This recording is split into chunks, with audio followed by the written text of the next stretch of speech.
Assalamualaikum warahmatullahi wabarakatuh.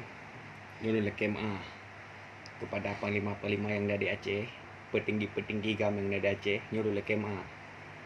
Seluruh Aceh yang na budi isajan, budi beranggapu budi juga, tolong bek ne peduk lam motor dan bek ne peduk budi lam lemung. Orang drone, orang Aceh hawa merdeka. Kiban cara Aceh merdeka, betul kan? Betul lah rekunju. Tapi budi ne pilihan hayang pokok ama ni.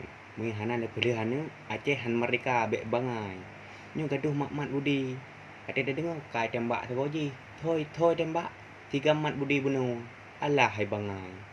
Nya aku pegah bak orang drone, bak orang petinggi-petinggi GAM ataupun panglima-panglima. Nyo kerja mulai bek bangai li. Dunya karap akhi Aceh pajam mereka. Puak akhi kiamat merdeka Aceh. Nyan Polda le pertama aku pegah. Polda bek hana salah Polda Banda Aceh. Nyan tud.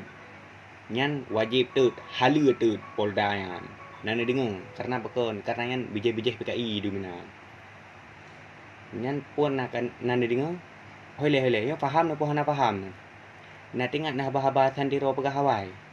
Nyan biak Jawa. Nyan biak Jawan musuh Aceh benan dupu.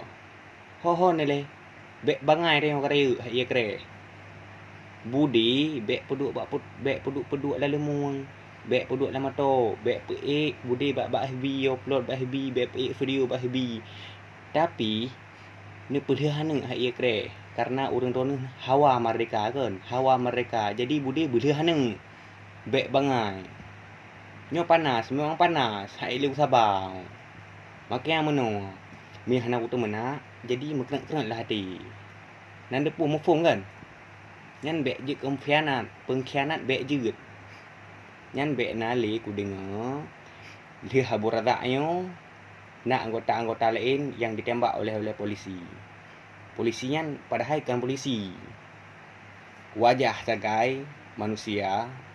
Na kaki na jaro tapi nyan ASEA bagi lun ASEA. Anda dengar? Nyan Polda Banda Aceh wajib tud. Assalamualaikum warahmatullahi taala wabarakatuh.